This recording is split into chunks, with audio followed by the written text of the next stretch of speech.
Paul Dong joins me now from Beijing. He's co-founder and sports industry observer at EI Asia, as well as a sports and culture commentator here at CGTN. Great to see you again, Paul. Great to be back to your show. So, Paul, we heard that a few competitions will soon get underway on Thursday. A few already started on Wednesday. We have the torch relay making its way through Beijing. I want to get an update from you on how you think things are going so far. Well, actually, Elena, last night here, Beijing time, we already had the opening matches. I mean, the day of the matches, even before the opening ceremony, and China celebrated its very first victory into the games.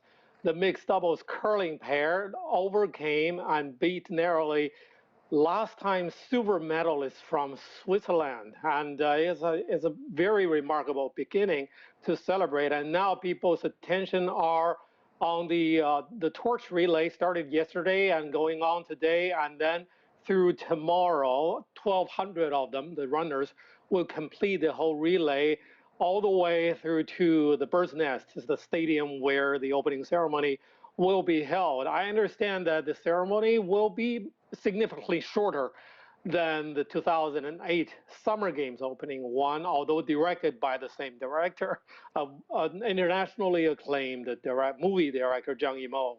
But I think the secrets have been, kept very well, as they are always being, kept from the public knowledge about what will be happening.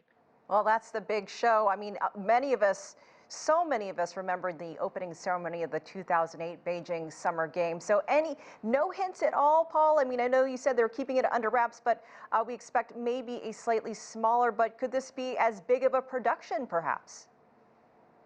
Yeah, I think people's, curiosity would still, again, about who will be the final torch bearer who will light up the quadrant.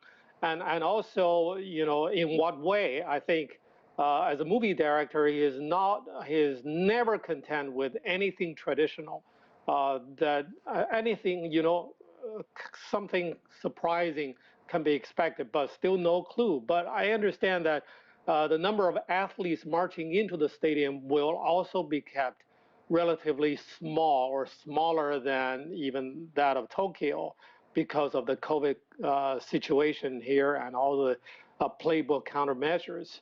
I understand that there will be 3,000, 3,000 performers participating in the spectacle, and it will be a combination of traditional Chinese elements as well as the modern,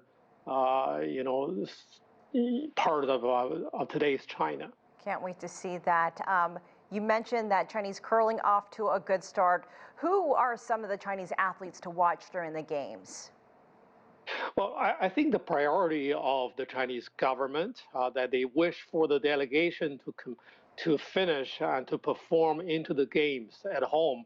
Number one is to try to get at least one athlete into each of the all the 15 disciplines. It's already completed. It's already finished.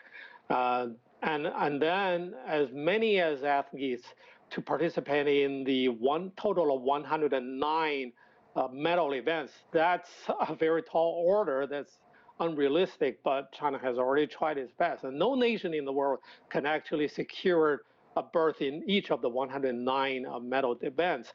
But at the same time, it was stressed. I mean, it was emphasized yesterday during a press conference that China will try its best to make it as a 100% clean and doping-free performance during the games. I mean, for the home athletes. But at the same time, if you are trying to lock in the biggest names, and Gu Ailing or Eileen Gu of China will stand a chance to win medals in all three events she will be participating in. And also China has a big bunch of short track speed skaters, the traditionally strong field for Chinese athletes. And of course, China has its own shot at the figure skating and the bigger speed skating in the bigger stadium, the arena, and also aerial events in freestyle skiing. but a lot of attention will be paid to the only team events. I mean, involving two sides competing against each other. That is ice hockey. For the men's team facing the United States, Canada, and Germany, and also the women's hockey team standing a chance to make it even to the semifinals or maybe even a medal. All right, Paul Dong with the inside track there in Beijing. We look forward to seeing you as the games begin and continue. Great to see you again. Thank you for having me.